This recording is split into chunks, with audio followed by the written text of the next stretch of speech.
of WEC 24 Riyadh, and now it's going to be Arashi and Naisu this time, and we have an exciting match for our next one because it's going to be a decider. It is a decider match, Arashi.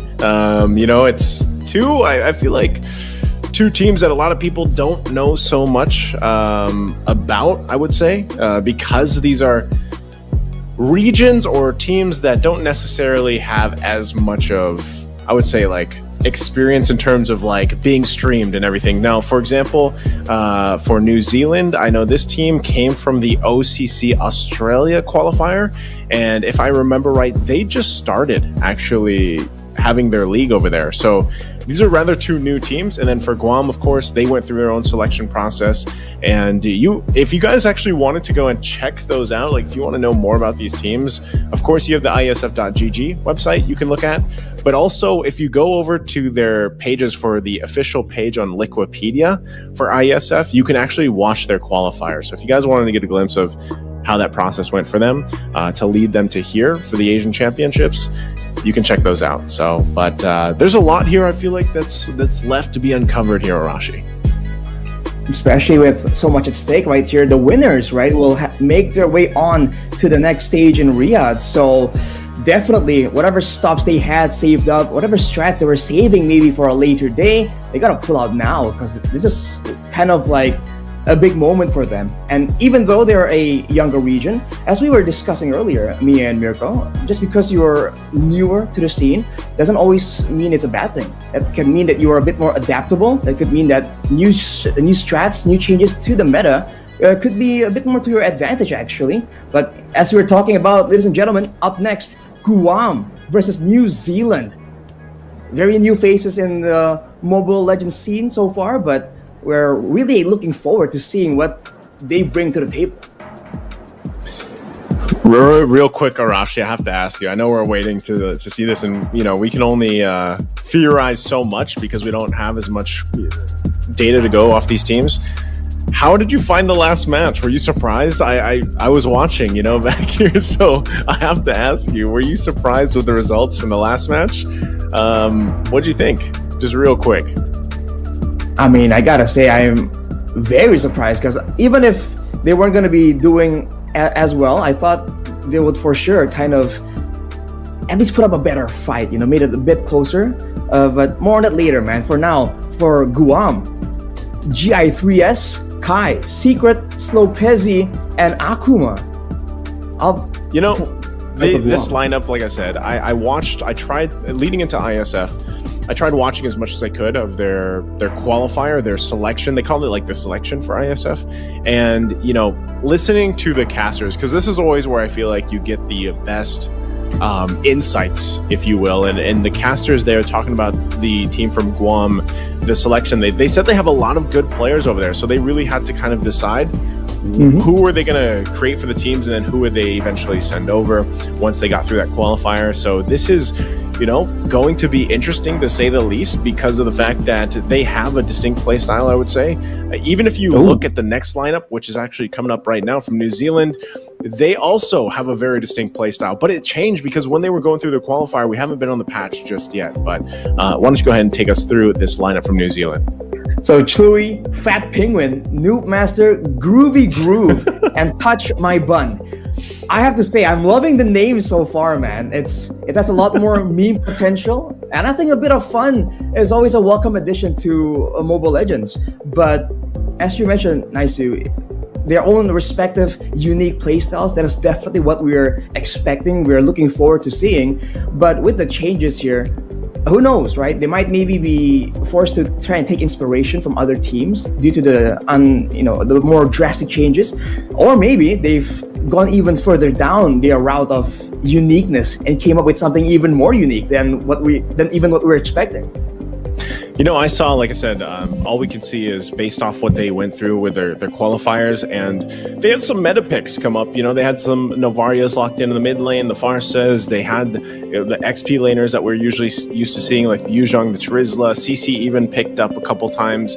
So I think, essentially playstyle-wise, it's you take what they did in the qualifiers, you look at you consider the fact that, like we did with even the African region, Arashi, we had to think about, like me and Mirko, where some of the teams we didn't know so much about. So it's like, well, this is your first time that you're going to be watching them play, because they haven't been streams on some of those regions tournaments, and now that it has started and you get to see this kind of unfold in front of you, based off their play styles and the qualifiers, this is a major thing. Like, how do they draft even as we jump into the draft here for game number 1? Because draft-wise, this could change the pace of the game already off that first pick, like we've seen. And even for the red side, picking up that red side, those 2 picks in response, we know that there's a lot of power picks currently. We know that there's a lot of deviation even when it comes to the jungle options, now that you have more of these assassin picks coming up, just like earlier we had in that matchup. Especially if both teams really come out with their assassins, it makes for a lot more of a flashier show for sure.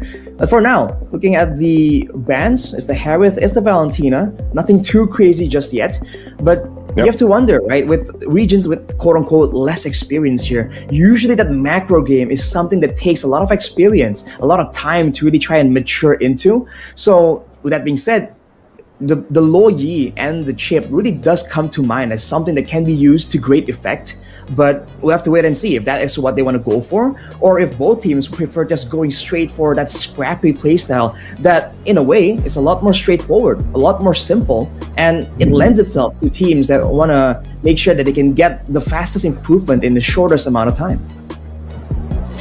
Okay, well, as we get through these first phases of the drafts, by the way, I don't know if the thunder is going to come through my microphone, but it is storming here in the Philippines right now. So hopefully, that doesn't cause any issues. But of course, with this first phase going through, I think already for the teams preparing for this, like obviously they're watching what's happening here in the championships and even back in the African qualifiers.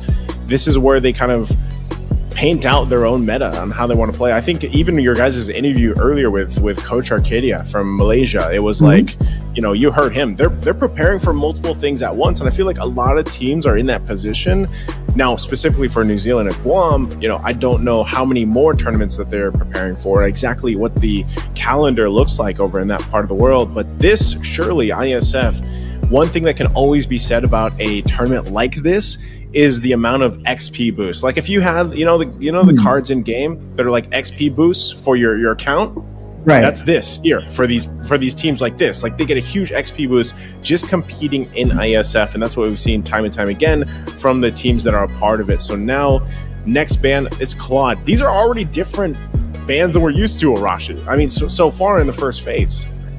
I mean, the Faramis technically we've seen banned out, but very situationally. The Claude is a bit more of a surprise, and the Yuzong though, right? That is something that we've seen respected, but only for, again, very specific players. So the fact that it shows up right here is interesting, but Fredrin becomes the first option here for Guam, securing great clear, great sustainability, good scrapping potential for skirmishes in the early game.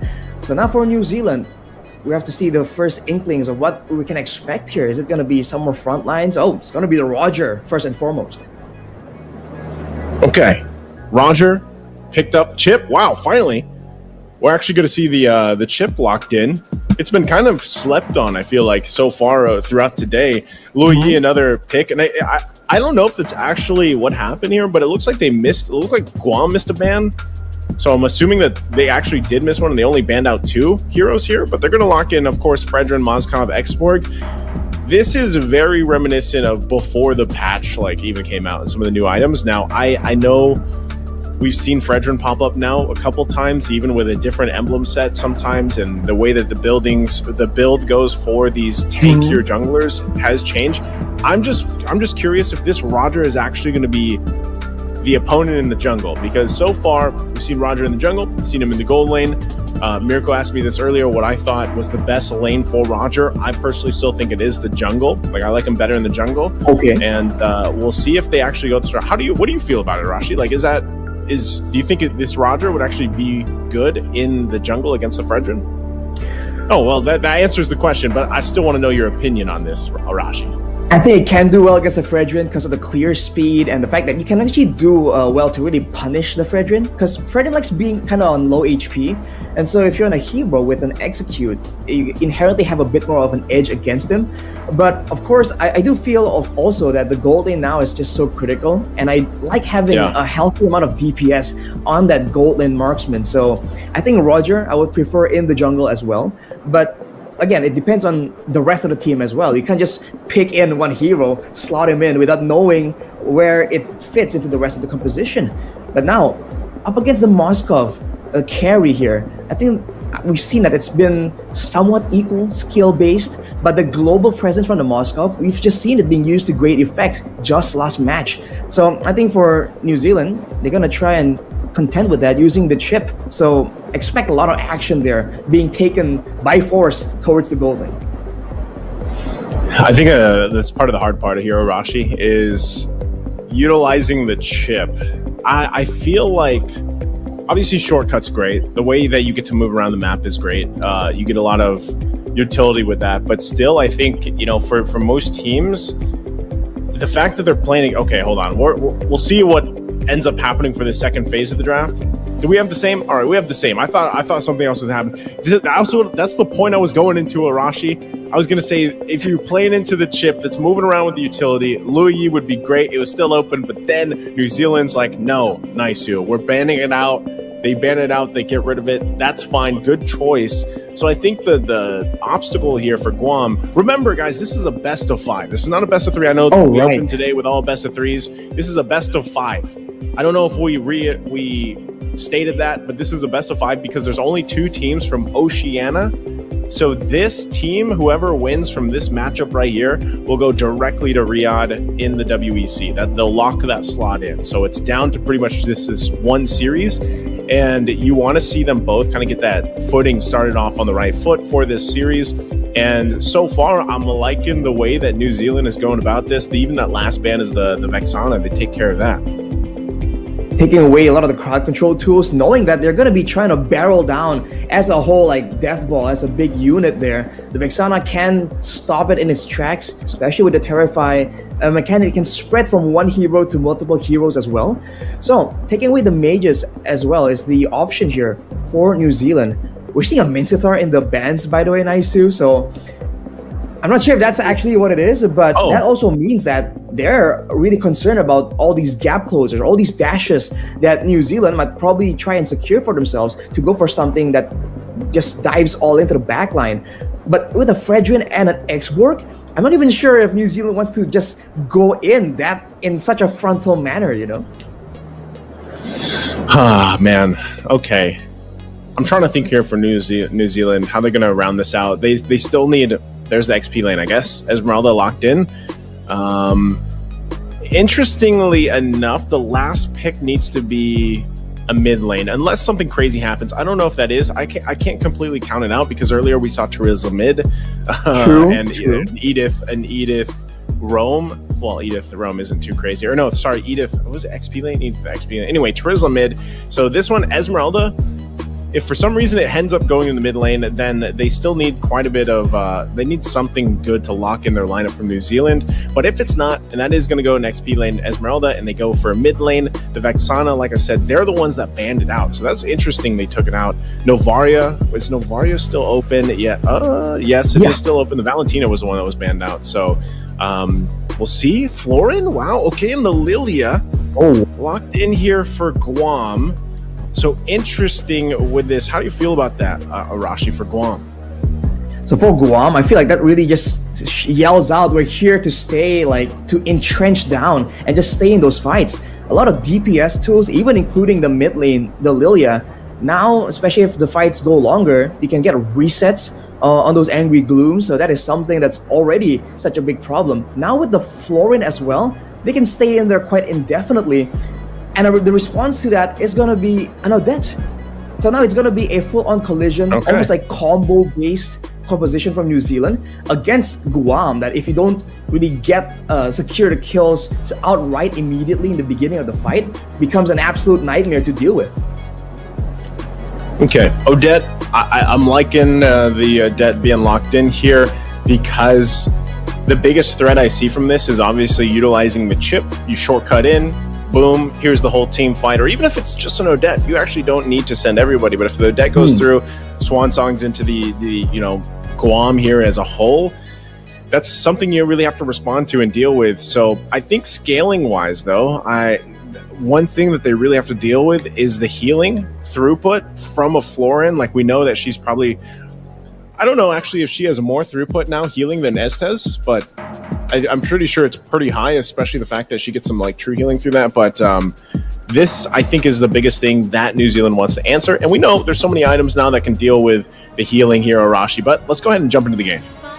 Ladies and gentlemen, game one between Guam and New Zealand to decide who makes their way onto the next stage, onto Riyadh. Let's see how this plays out. Looking at the compositions, it's all DPS against a lot more combo, a lot more burst heavy. Like you mentioned, Naisu, it's about the healing coming in from the Florin. Is it going to be enough? And what can they try and do to try and mitigate that, especially against the Odette and the chip combo? It's almost like a Johnson Odette combo we see in ranked games, but a more maybe reliable version.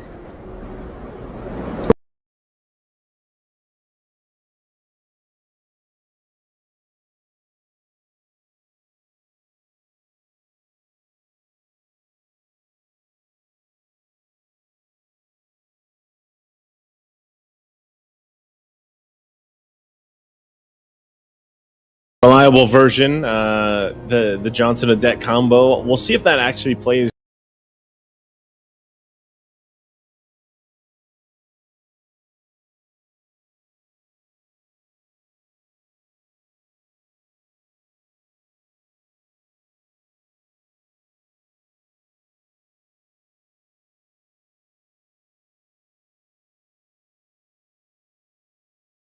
The Sea Halberd of items that are available to you to deal with that. So I think it is crucial too that Fat Penguin, if he does build the glowing wand, one of his first items, then he's going to be a big component to dealing with the Florin. But then again, it's still, there's like true healing through it, so they need enough damage potential or burst to make sure that the dash comes through, and it just comes through at the right time as well. Now both teams just holding on, trying to contest for the turtle. It's going to be a 50-50 though. See if Noob Master can try and get it.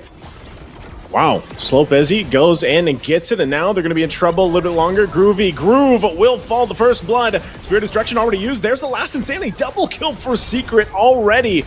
Starting the pace here from Guam, and with that, they'll go ahead and take the resources as well. They took the objective, and now the resources, the buff here from New Zealand. Not sure if Chole can do anything about this. Also takes a bunch of damage himself. Holds it down, flickers in. Chole goes in, gets the kill on Zen. So now at least New Zealand on the board here. But they lost the purple buff, and they really didn't really get the same kind of presence, the same kind of prio they wanted for the neutral objective. They were able to secure it, but considering that they had a fighter in the jungle that should be a bit more sustainable, they were kind of going all in right there, and they weren't really getting the same kind of snowball that you would expect from Noob Master, because he did go for the killing spree in his emblem setup. He's definitely expecting to be going in immediately, securing those kills, trying to snowball as hard as possible. But seeing how those fights played out, especially with Secret is outputting the damage so reliably with that AoE, I think it's going to be something that they have to be a bit more careful with. They're going to have to be kind of calculated with it. I think this is already a good start, though, for Guam, especially the fact that they have a Lilia. You get that double kill, that early start. I think he just picked up the Enchanted Talisman, too, so already locking in that first item. It's going to help them out in some of these early skirmishes already, and that's something you can always rely on, once again, is having a Florin here. Anytime you draft up... Oh, wow, Fat Penguin, as I was just talking about the Lilia, gets a kill off cam, and now going to fight in the mid lane once again. The damage potential is already there, and extending the team fight with the healing, and Groovy Groove has to get out. He'll be fine. Kai picks up the Corrosive Scythe here, and now with all that, next turtle is going to spawn up. That's a nasty composition from Guam, man. The X-Borg and the Lilia just outputting damage so regularly, so intensely. It's almost like they're replacing the DPS. I mean, Kai wasn't even part of that fight just yet, and you can see how difficult it was for New Zealand to stay in the picture. Now Groovy Groove getting jumped on, but the turtle might fall to the hands of Guam. Yep. Oh, yeah. Swap as he gets it once again. Spirit Destruction into the fight. Now they're going to battle it out once there. Fat Penguin goes down first, and now Noob. Oh, multiple members just getting wiped out here from Guam. They're going to force Touch My Bun out of there. So New Zealand not able to get anything. Not the turtle, not any kills either. And this is the power also. Just think about it, the focusing mark with this lineup from Guam, making Secret even that more deadly, landing those blooms time and time again. Yeah, the focusing mark definitely played a role, but New Zealand clumping up together right there. The last insanity from Zukato Zen just immediately demolishes everyone who are trying to really stand their ground and match up against Guam.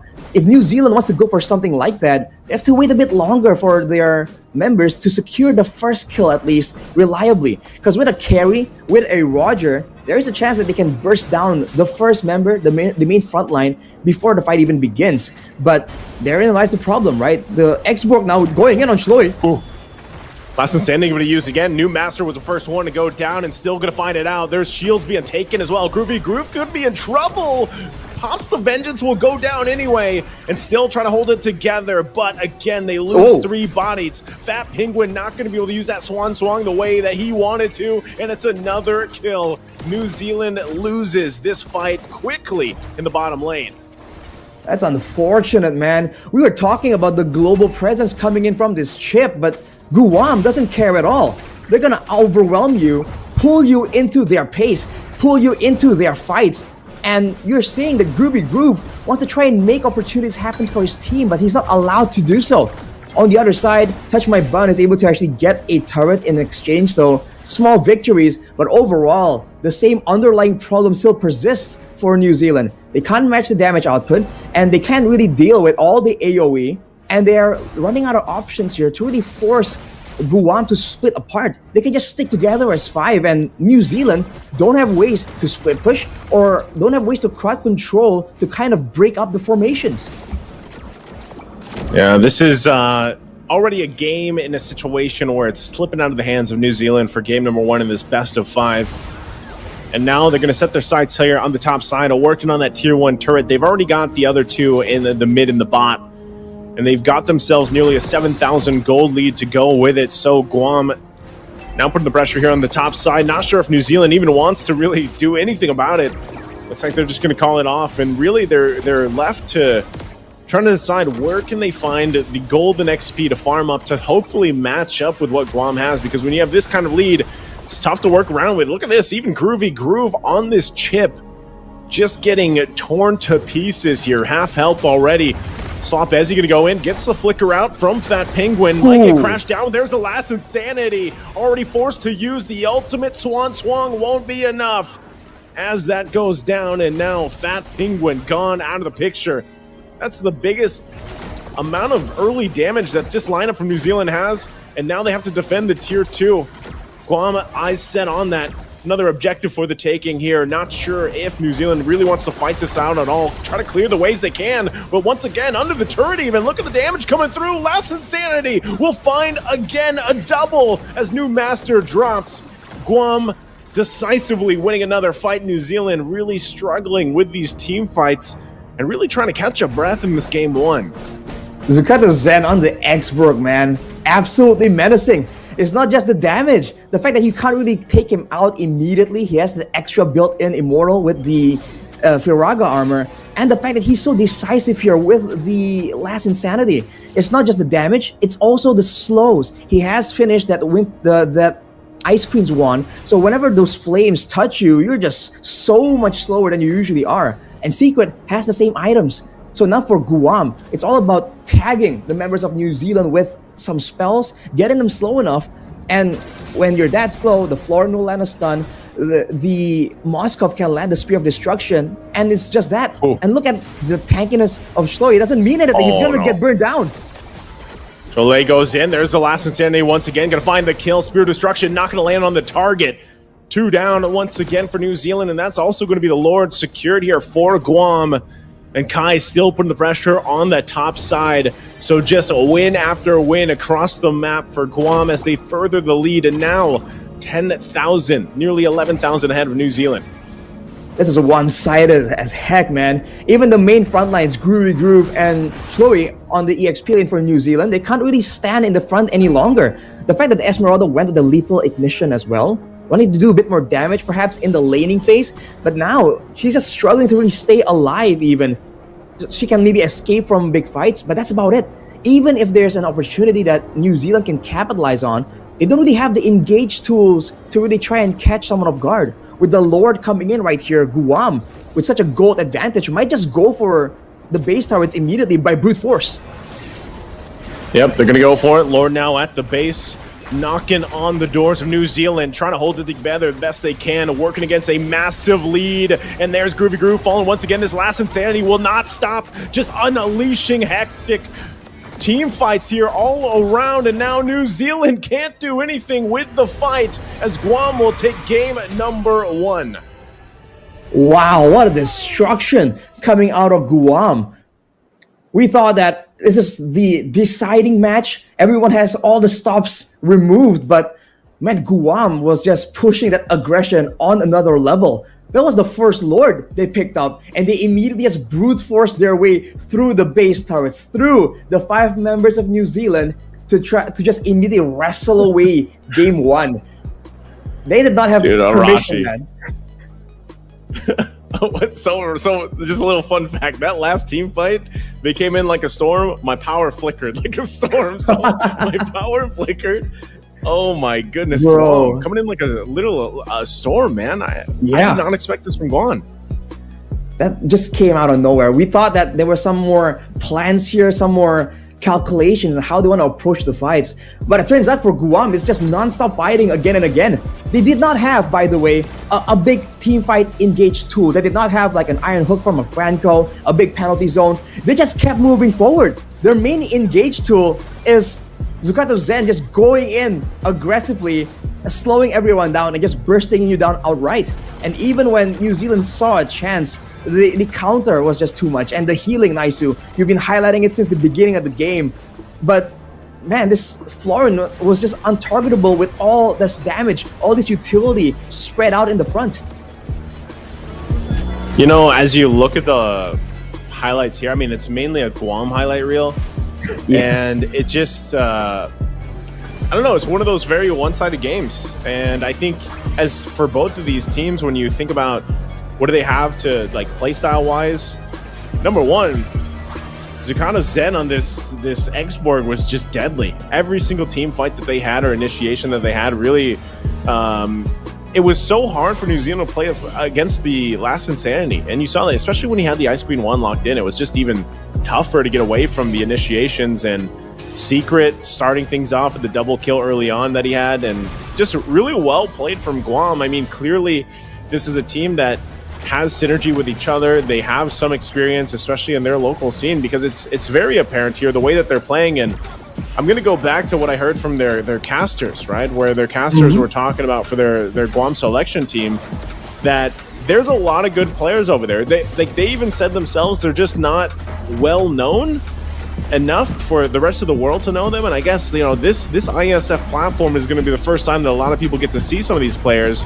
And if you're looking at this game, I mean, 10.5 minutes in, and yes, it's against another Oceania team. It's New Zealand. They're rather new themselves, but it looks like Guam, for some reason, is just further ahead in terms of like the, you know, the experience, or even in this lineup, the skills that they showed here. Player of the match, the MVP here is going to be Secret on that Lilia. 6-0 and 12 on the Lilia, securing the double kill, and from there just running with it, man. Going in aggressive, knowing that he has the black shoes. I mean, it's so unfortunate for New Zealand that their whole composition is all about going in, clumping together for those big fights, maybe relying on the Swan Song as a bit of a zoning tool. But turns out whenever he's in position with the Swan Song, just trying to output damage, he just eats a ton of damage from both the Esports and the Lilia. And it's not just the damage, it's also the utility. Back then, the Lilia with the Ice Queen's one and the Glowing one was already such a menace. Now with the healing reduction built into the Glowing one as well, that was just such a difficult time for New Zealand, because they have an Esmeralda, they have an Odette, and those shieldings, right, gets reduced buy the glowing one as well. So even if they're banking on having extra bits of tankiness, it's almost like the core items for the heroes for the side of Guam just countered that already all the way from the beginning. So when it comes to 5v5s, there was no option. When it comes to macro plays, I don't think we've seen a game in a while now where the chip was that sparsely using the shortcut, man, because he wasn't allowed. He was denied completely. Yeah, I was going to say, back to the draft, I was thinking, man, it would have almost made sense if they had the Loi. It was banned out to deal with the chip, but you play like this, Arashi, you don't need it. You just counted the chip just like that, because every time you would almost be second guessing for Groovy Groove to drop the shortcut, because just the amount of the foot that they started on for Guam was already giving them that lead. And then if you're going to drop the shortcut and you're going to bring your team into a out-itemed lineup, especially with this, and you don't want to drop the shortcut down. You don't want to bring your team to that. And so I feel like they really struggled on actually utilizing Groovy Groove here because of the chip, and not really winning those early fights caused the snowball to just get out of control. So what we're seeing so far from IESF is some of these games go in 10.5 minutes or 10 to 13 minutes and being a pretty one-sided game, or sometimes even some of those 13 to 15 minute games are very close. But this is one of those instances where just Guam came out swinging from the get-go. They got a lot of this gold built up. Again, Secret MVP was the one that really started things on this Lilia pick, but I think there was just so many things that were difficult for New Zealand to deal with, because aside from just being bursted down so quickly or slowed to death from the last Insanity, they had no answer for the heals, for the Florent. I mean, they never got in a position for that, because we're talking about a gold lane especially that takes some time to build up. And this is Carrie. She has a very low range. So when you got to deal with an X-Borg, how are you going to even be able, let's say even if you had the items on a carry, you can't really fight the way you want to move around the map or move, movement or anything, because of the last Insanity and just everything being thrown at them, especially on an AoE aspect when it came to those team fights. So this was a really good draft from Guam. I mean, when we first saw it, I was like, you know what? Yeah, this can work. Great to see the Florin pop up, because we don't really see Florins or the Estes. We saw a little bit of Rafaela pop up through ISF so far, but overall, this was an interesting lineup that they brought for game number 1. And for New Zealand, while we wait for the draft here, there's still a lot that they can do, that they can adjust from. It is a best of 5. That was only game number 1. So maybe this was their, let's kind of get settled in type of game. It was a quick one. It was 10.5 minutes, but maybe the game 2 will be different for them. Yeah, maybe they're just testing the waters, right? Just making sure, okay, I want to see what you got. I want to see how you want to set the tone for the fight. And maybe now, if they make the read that Guam just likes going for all these all-ins, all these big fights, then maybe now, if they draft a composition with a lot of crowd control, a lot of engages, right? Something like a Minion Fury, penalty zones, stuff like that, then maybe they can get the better hand. Because at least for this game, we saw that there were tools available to the side of Guam that they weren't really using, right? We saw the Spear of Destruction play a part, but for the most part, they weren't playing the same way Malaysia was doing, with a semi-split push, a global play. So if it's only gonna be fights again and again, then there's a chance that they can be countered. But the problem is for them, Guam, for them, is also game number 1 only, right? They can very easily adjust a bit more and have more depth, more flexibility in their composition. So we'll have to wait and see.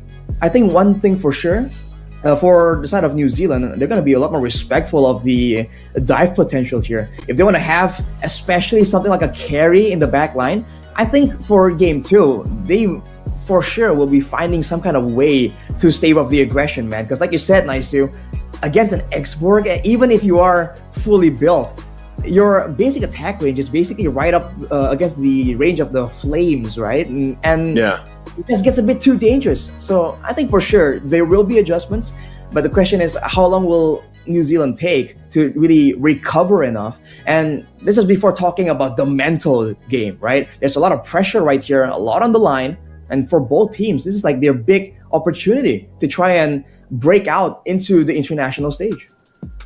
I think that's a really good point, Arashi. And really, when people tune into this, they're gonna see like there is a difference in some of these countries really competing and maybe the experience they have. But that's why I went into before we went to the draft for game number 1, I was like, for a lot of these countries, and we heard this even back when we were doing interviews with Africa, a lot of this is just some of these countries and these players are so happy that now they have a platform to join these international tournaments is number 1. Number 2, they get a chance to actually compete with some of the best players in the world for MLBB.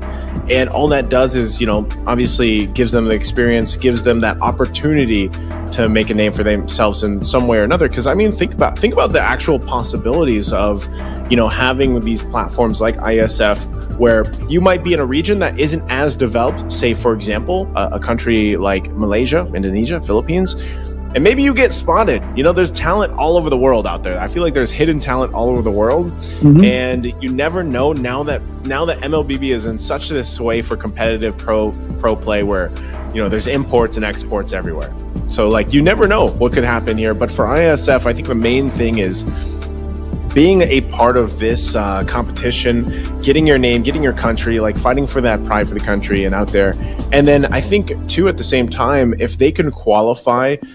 You already said this, like the stakes here are pretty high for this best of 5 in comparison to what we saw earlier today with the first 2 matches with Cambodia and Myanmar, and then Malaysia and Indonesia. Like they're in their group stage, like they're going through the round robin for this deciding match. And then if they even get to whichever of these teams, whether it's Guam, whether it's New Zealand, if they get to the WEC, that is a whole nother experience for these players, because now you're in an offline event, which is probably some of their first time being in an offline MLBB event, battling out with some of the best out there, of course. So that's something that they can look forward to, whichever team does win this. But I got to specifically say, the way that Guam played, there has to be some like major changes, I would say, with New Zealand, because there wasn't much showing from game 1. I feel like that's, and I'm almost just gonna say, they're rather new, so like there wasn't enough data to collect off them. Like I don't want to count New Zealand out at all. That's not what I'm saying. I'm just saying like game 1 was definitely rough for them,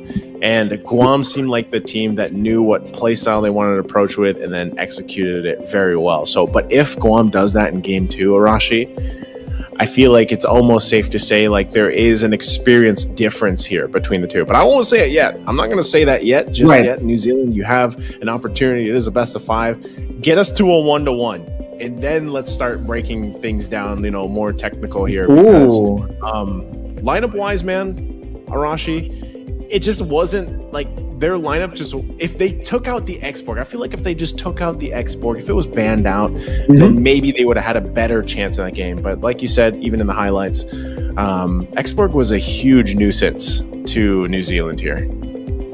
For sure.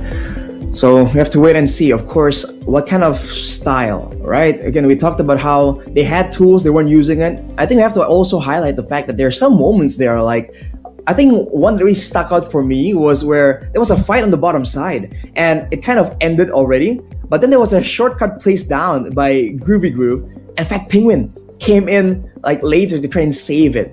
Moments like that are small, but they kind of build up, right? That kind of allows your opponents to snowball. So the communication, the shot calling from New Zealand can be kind of improved on as well. And that's just the way it is, right? The fact that you're up against teams from so far away that's not in your local region, it's just like you said, Naisu, like the EXP boost. This is what it's allowing you to see, like, whoa, this is what teams are able to do, right? Why can't I do the exact same thing, improve even more to get that good?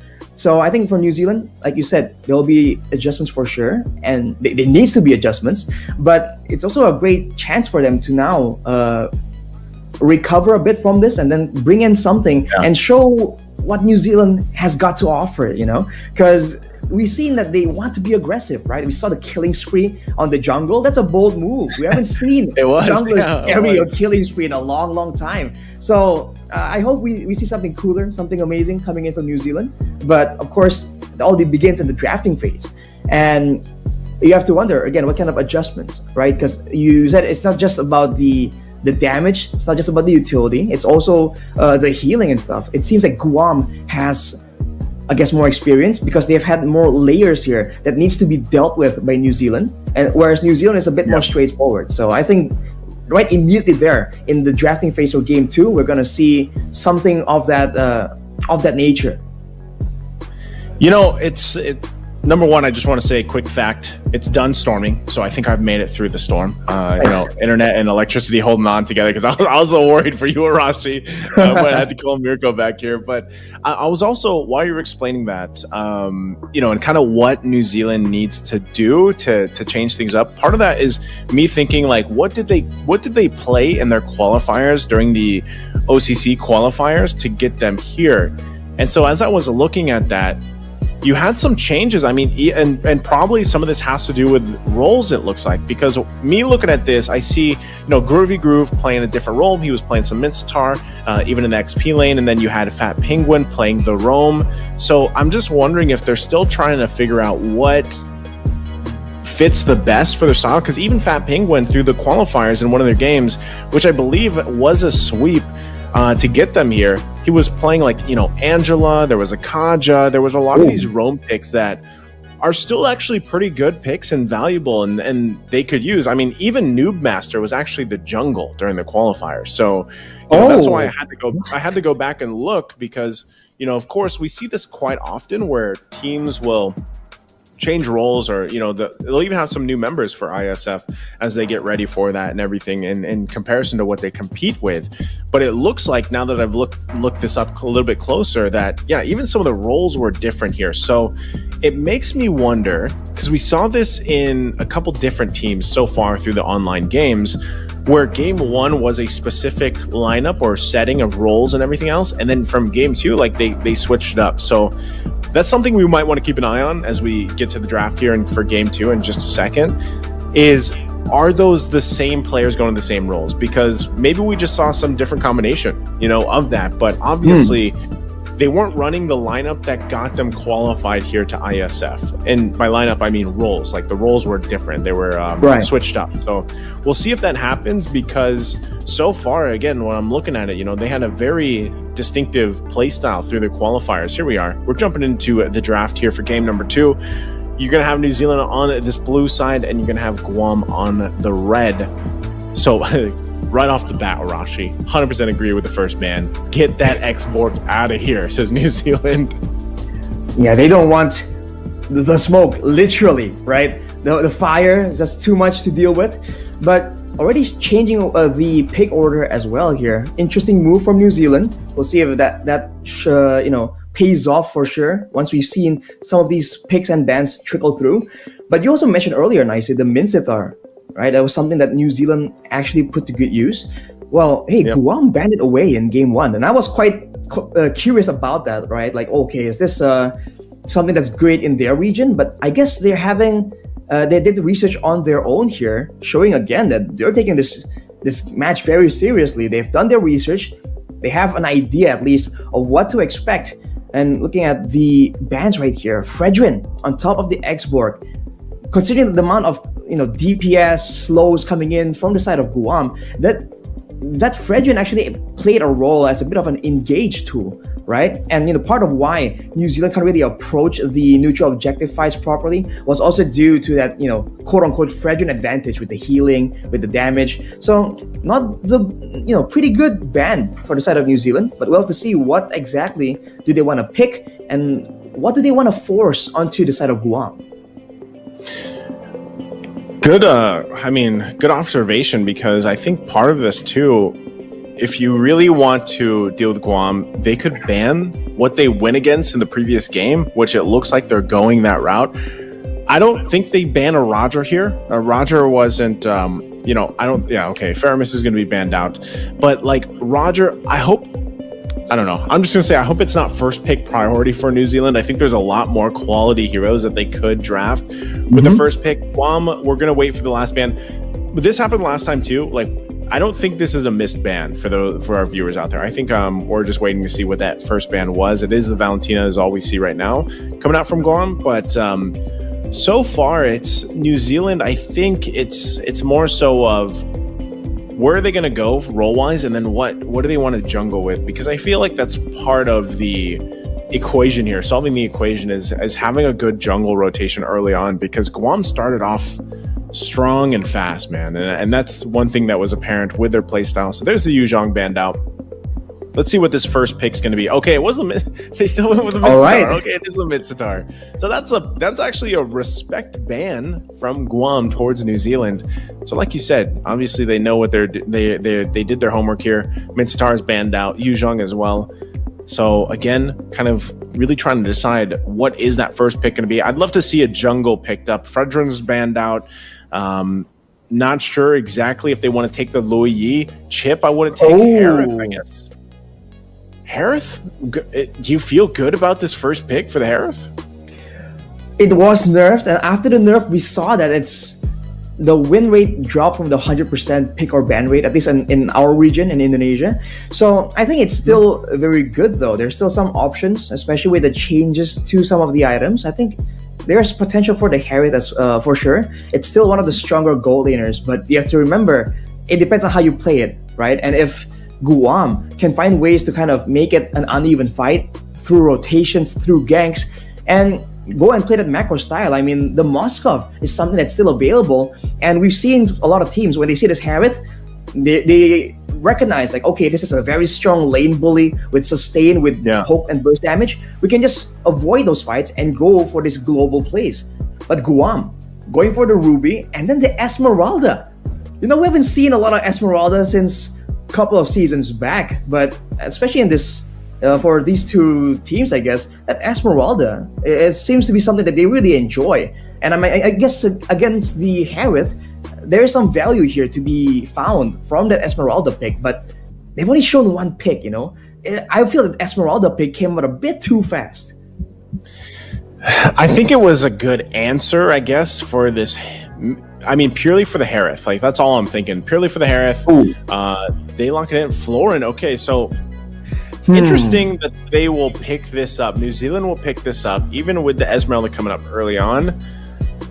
Again, it was Esmeralda that was played by New Zealand previously in Game 1, and it did not work out the way that they wanted to. So Guam obviously picked this up to deal with some of the Harith at least. And, of course, now you have a Florin also picked up and locked in for New Zealand. So for Guam, it's really kind of dealing with that. And I would be surprised. I'm wondering if their jungler has a Baksha in his repertoire, because he could go ahead and pick up the Baksha. And we saw so far from Baksha's work with I mean, obviously he's got his passive to deal with, some of that healing and the shielding and whatnot. But we saw a lot of Bakshas actually pick up Glowing Wand too. So we're going to have to wait to see what the jungler is going to be here. But carry this time around from, I don't know, man. It's almost like Guam is just saying like, hey, we'll take some of the heroes you guys had in Game 2 or Game 1 and we'll bring it to Game 2. So, but this time around, I think a big part of this is the fact that they don't have to deal against playing into an export, because it was New Zealand that banned it out. The previous game, when it was New Zealand dealing with the export from Guam, that was a huge nuisance for them. So Guam is actually, I feel like, okay with this, with having the Esmeralda, having this carry, because they don't have to worry about that. And even then, Lui Yi is still slept on in the early phase. She gets banned out finally from Guam. Well, we're talking again about the early game being so critical, so important. And it does seem like, we saw earlier, Guam got that initial 2 kills, and then it just went, it's like a graph that just keeps going straight up from there. So maybe the early game snowball is just that much more important with their playstyle. So that being said, that makes the mid lane pick so much more dangerous. I mean, Lui Yi, so strong pre-level 4, even before the diversion. If they want to go for those fights again, then that's something that they have to try and keep in mind. But a Diggy ban for the side of New Zealand here, they are trying to make sure, I mean, that really hints at wanting to get more crowd control. Because if it's only a penalty zone, I don't think it really warrants a full-on Diggy ban. But I think that shows again that they want to get some more here. Seems like they're the ones expecting Guam to just do the same thing, right? Just keep going for fights, keep going forward aggressively. And for New Zealand, if they ban away the Diggy and they get the penalty zone and they get something with a bit more AoE crowd control, then like we were discussing earlier, Naisu, they can really go for a counter-engage playstyle. And considering that now Guam are the ones with a vulnerable short-range gold laner, that can very well pay off. It could. I think it could be the right choice for them. Wow, Dairoth. Okay, Dairoth's going to be the last ban. I'm almost thinking, too, if they actually wanted to go to the Diggy, yeah, I don't think that's, like, warrants a ban, like you said, just with a penalty zone. So I'm trying to think what other CC they could actually bring to the table here with this lineup already. We got to wait for that last ban, though, coming out. But, you know, I don't know, man, because with New Zealand's lineup already, like Harith going in the gold lane, their mid lane options there's quite a bit still. They're going to be banning out the Matilda, by the way. So interesting that the Matilda's banned out, and that's probably more so for a safety too. I mean, they don't want to deal with utility. I'm also wondering why they decided, like, they banned out the Matilda, but the Ruby is there. We have seen Ruby go in the XP lane, but we've also more so seen her also in the roam. Oh, they go Tigreal. Okay, Guam goes Tigreal. This is great setup potential because a lot of this too is also just like, if a penalty zone happens or a Zaman Force is dropped down by New Zealand, we'll find them in the implosion. Like, we'll fight them there. You can follow it up. Actually, there's a ton of setup potential just with the Ruby and the Tigreal alone. You utilize the Falling Star Moon, and then, you know, you kind of hope that you have enough damage by that point to deal with some of the healing coming out from the floor. And so this is difficult for New Zealand because, like I said, we need to know their mid laner. Looks like it's going to be Aurora that is locked in. But this already is very, I mean, they have good healing, but this is kind of squishy. Like, this lineup isn't very durable. You're more so relying on the healing throughput they're going to have. And then, of course, you have Terizla, who's somewhat tanky. Oh, wow, what? Okay. What? New Zealand's going to roll the dice and pick up a Ling, which is interesting because I was almost expecting, if this was their game plan, then maybe they should have gone the Angela Ling, that Ling combination that we see, but instead they go the floor Ling combination. I was like, the floor Ling. You're saying the Ling won't be Finch poisoning because it's a floor Ling, just staying level to the ground? Man, we'll have to see. I mean, the Aurora, I guess, is one of those mid laners with a lot of crowd control potential. We did see that Malaysia used it to great use earlier, so not impossible. But Gusion, hang on a minute. Now you're getting a bit confused here. Is Gusion jungle, I guess? Yeah. Is Burst going up against mobility? But again, if you're talking about a full-on collision, now Guam once more has a lot more tools, a lot more AoE crowd control tools to try and win this out. Even through the glacier and the penalty zone, there's still a chance that Guam can absolutely take this. Maybe the gold lane is where there's going to be a bit of a weakness, right? Especially in the early game. But once they get rolling, even the Terizla, right? I guess for the Terizla, that carry is going to be one of the counters, right? It can shred him down a lot better than all the other gold laners. So, man, I don't see them really winning out macro-wise, but I guess if they can use the Ling as a very effective split push tool, then they have the global pressure coming in from the pushes, but also the global healing. I feel like that's like the main weapon here for New Zealand that they can really use. Well, we're going to find out here. Let's jump into the game. Game number 2 here in this best of 5, the deciding match between New Zealand and Guam, heading to the WEC in Riyadh later this year. And once again, pointing out the fact, I love this combination already from New Zealand, Arashi, and I talked about this yesterday when we first saw it, and that's a Warcry Ling, the new emblem, the Warcry, with the focusing mark emblem from, I believe it is the Florin here, that has that. So that's a good amount of extra damage. We're talking about 8% plus the 6% from the focusing mark once those are procced and if they're lined up correctly, right? So very interesting emblem. Still really seeing the kind of teams test out the Warcry emblem and even the Temporal Rain, the 2 new emblems with this. And I know you guys have probably watched a lot of, clips and whatnot and streams of pro players playing the Gusion right now, especially with some of the changes. So this will be interesting to see how this plays out in this match. Yeah, there are a lot more items available for the Gusion when it comes to like the build path, but look at this. The crafty Tigreal level 2 gank from the bush, something we haven't seen so far at least, but immediately Falling Star Moon very early on. Wow, this game is off to a very intense pace.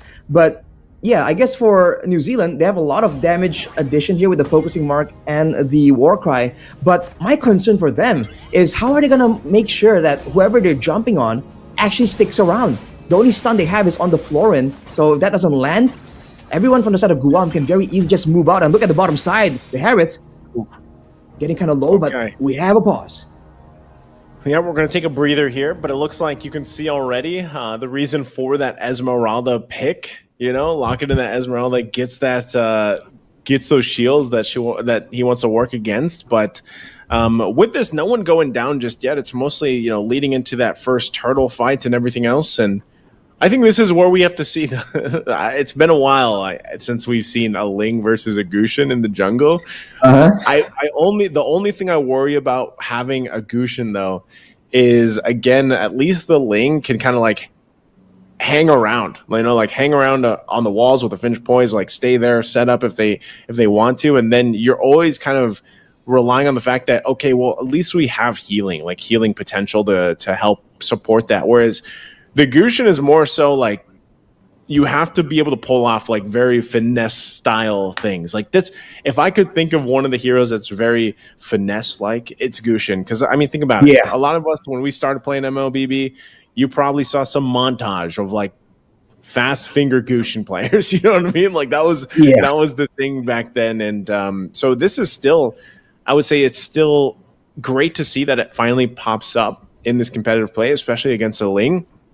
Good change of pace of things, because that's something that I've been saying about this new update, this new patch, was like, you know, this is refreshing. At least that's what I would say. I would say this is a very refreshing kind of meta that is forming. I don't think it's established yet, and a lot of these teams are still figuring out. I think even, you know, you guys' interview earlier on with Coach Arcadia, it would have been great to get a chance to ask him, like, as a coach, what do you think of the new patch and all these items and these changes happening? Like, where are things going from his perspective as a coach? Because I feel like still a lot of these teams are really kind of testing the boundaries or the limits of where some of these compositions and heroes can go. I think I gotta agree with that, man. The meta is definitely still very, very new. The changes just happened. So I think for a lot of people, though, it's a very welcome shakeup, right? Because for the longest time, fighter in the jungle, play for neutral objective, that has been in play for so long. So I think the changes indirectly kind of brings more validation, more legitimacy to some of these assassins. Validity, whatever big word you want to use there. You want to. So it makes the assassin look more viable, but at the same time, with the changes to the Lord as well, you're seeing that, you know, it's a great effort here by Moonton to try and shake it up, make things exciting once more. Because, you know, the game is only as exciting as it is for a while. When everyone knows what to do, does the exact same thing, that's where it gets kind of boring, right? So I think it's a long-awaited shakeup. It's been a long time coming. And as far as I know, a lot of people I play with are all very happy with the changes, man. They think it's more fun. They are. It puts more heroes that haven't been really in the conversation at all back into the at least playable level. So I think it's great. But I do think that the fact that it happened so closely to several tournaments here, it definitely gives a big of a headache for a lot of the coaches, man. You're definitely just trying to squeeze everything out. Like, okay, what potential, what kind of creative essence can we bring out? But, slow peasy. Whoa. Okay, we jump back in. That was a first blood grabbed by Kai. And then, meanwhile, it looks like also a kill, so it's a 1-for-1 trade. Looked like Groovy Groove got it that time, so interesting. Jumping back in from that, but let's kind of break that down. For New Zealand, Groovy Groove gets the kill, at least in the XP lane. He's going to be okay with that, but they need to support Noob Master here. Noob Master is going to need some help. You can already see that, of course. Secret putting the pressure on this side of the map, trying to take that purple buff away. And at the same time, the Turtle's going to be started up from Guam, so they're doing a couple things at once, a multitasking, if you will. And now it looks like Groovy Groove wants to do something about it. Turtle already going to be secured, though, and now they're going to have to win the fight, but they just disengage and back out. Slop Ezzy able to secure that, again, on this jungle Esmeralda. I mean, That's the thing, dude. Like the fact that you have Esmeralda in the jungle. I know I was mentioning earlier the Gushin versus Ling. I was just naturally in that mindset of Gushin in the jungle. But because it's in the mid from Secret, that's the thing is like it's still impactful. It's a little bit different in terms of jungle or not, but it's something that we haven't seen. I only can think of one player that does pick Gushin in the mid lane, and that's over here in the Philippines, of course. Oh, I mean, a while back, a long time ago, at least it felt like a long time ago, I think the team that is now Fnatic Onyx did go for like a Gushin flex kind of situation because they have players that can play it both in the mid lane and the jungle. But Slopeasy on this Esmeralda, man, he is getting a lot of resources, going for a dive. Gonna go dive under and looks to get the kill for Kai. Kai will be able to get it. Touch my bun will go down right under the turret, but they're going to trade across the map. All that extra gold going over to New Zealand. They're going to need it too. Secret now joining the fight, joining the fray. They go in the flicker. There's the incandescence as well. The Tempest of Blades comes down. They drop down the stuns as well, and they get dragged back in. Falling Star Moon from Bezzy now going to keep them at bay, but they'll fall under the turret again. It's a trade going back and forth, but Chulo will go down on the Aurora. So Guam bites back, fights back. And even in bottom, Touch My Bun has to stay and use that Zombied Force to stay alive against the 1v1. A whole lot just happened in the top lane. And look at the proactiveness from Guam. Slopeasy immediately going for the buff. That will be one purple buff denied from Noobmaster. He was already having a tough time being denied by GS as well as Secret, but now with no buff as the next turtle spawns, Guam just doing a great job baiting New Zealand into these long drawn-out fights and picking the right moment, like earlier on the top side, to bait for a fight and then make sure that the fights happen as the cavalry, the rest of the team comes in. And look at Noobmaster deleted. Wow. Okay, I mean, that was literally a Shadow Blade slaughter. Like, that's what the second skill's called, and that was a slaughter. Noobmaster was just deleted. He was slaughtered there in his own jungle. So, yeah, as you were saying, Arashi. Yeah, Guam is just starting to snowball once again. We thought that with this composition, maybe it's going to be a bit more difficult for Guam, but they're going at it. And with Slopeasy picking up the Starlium, that's a nice chunk of true damage. So the squishier members are going to be bursted down a lot faster. The tankier members are also going to start falling victim here if this Esmeralda just keeps dancing around the map out of control. And we got a glimpse of it too. Secret, I believe his first item was the Sky Piercer. I think he did go that route. Now, top side, once again, Sukana Zen there with a Slop Ezzy. Down the fight still. Noobmaster. Look at the damage from Slop Ezzy. They have to use the heal, of course, to keep him alive. And now Slop Ezzy is just going to go ahead on this side of the jungle. And that purple buff is up, so this gets even tougher now for Noobmaster. He's able to retribution this away, but Groovy Groove trying to hold it down, gives the information. Not able to get close enough.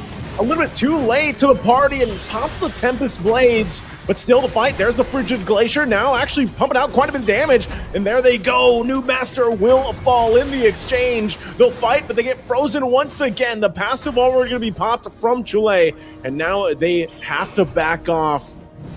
Tigreal once again quite low. Groovy Groove wants the kill on JI, but won't be able to get it. Penalty zone gonna find multiple members and still alive. The body of Smith, but Secret comes in, and that's the Sky Piercer at work. What a heartbreaking result for New Zealand there. Everyone so low. But in the end, it's Guam coming out on top, winning out in the purple buff contest, winning out in the fight. They forced New Zealand to just group together, and they're denying what is supposed to be their greatest weapon, that macro play. Noobmaster bullied, terrorized in his own jungle, not finding anywhere safe enough to really farm. And even in the gold lane, we talked about this Harith being such a value pick. He's 2 levels below of Kai on that late game carry. As Guam picks up this turtle, and they seek to go for more snowball potential, going straight for the gold lane. Look at the sword spike, look at the slaughter again, the Sky Piercer. It is deadly on this mid Gushin pick from Secret. Oh man, Arashi, I wouldn't be surprised if Secret gets another MVP, and now in the mid lane, working on it and gets the double. finds Fat Penguin and Chilean looking for another. Look at the procs come through. Penalty zone will not be enough as Secret picks up with triple. It is tough to see for New Zealand because right now Guam is on a line and they're following Secret's lead as he goes in with Incandescence. Won't be able to go in actually with a sword spike. Will get the kill, but even with the flicker will finally go down. It's a shutdown, but I think Secret is happy with that.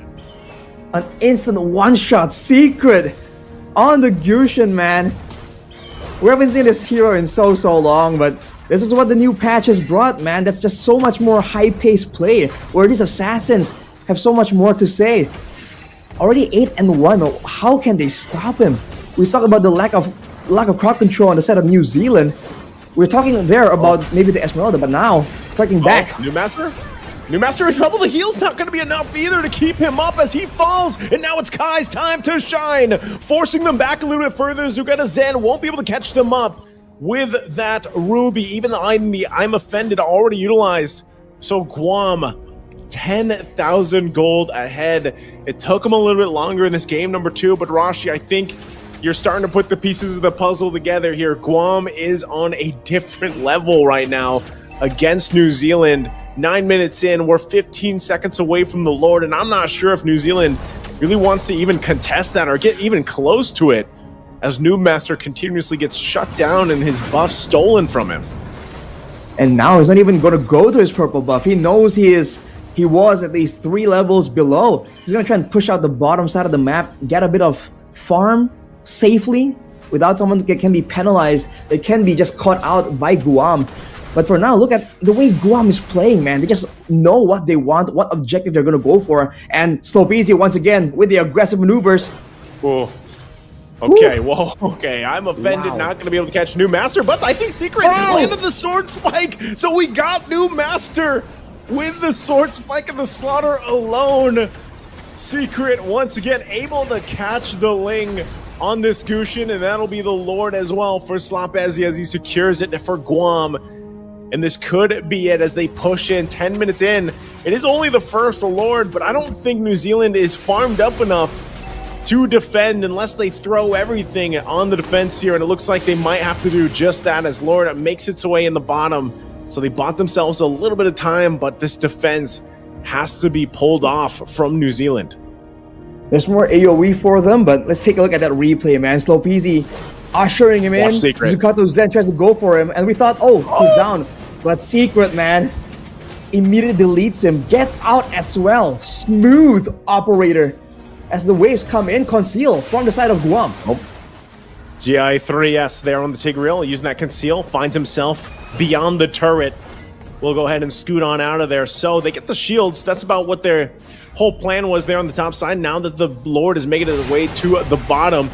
So once again, New Zealand on the defense. JS goes in with a huge implosion, but Secret will unleash. They get stuck with the frigid glacier, but still gonna find it out. The turret's down. JI3 finally goes down in the exchange, but Kai finds another kill. And once again, Secret waits on the whim. Might go in, but second guessing it. Takes too many shots as Chole keeps him at bay. So a good trade. New Zealand still in the game for now, but there's the falling star moon from Slopezi. Has the shields while Kai works on the base, and it's going to be too late as Guam will take game number 2. Another great showing of aggression. Not breaking at all, going full speed straight towards the crystal. And that'll be New Zealand taking a defeat in game 2. They tried their best and it looked a lot more stable until it didn't. Man, that final fight, they just went in and took a full-on glacier, right? They got comboed by New Zealand, and it did not matter, man. They just brute forced it purely with the gold advantage. Guam, what a performance!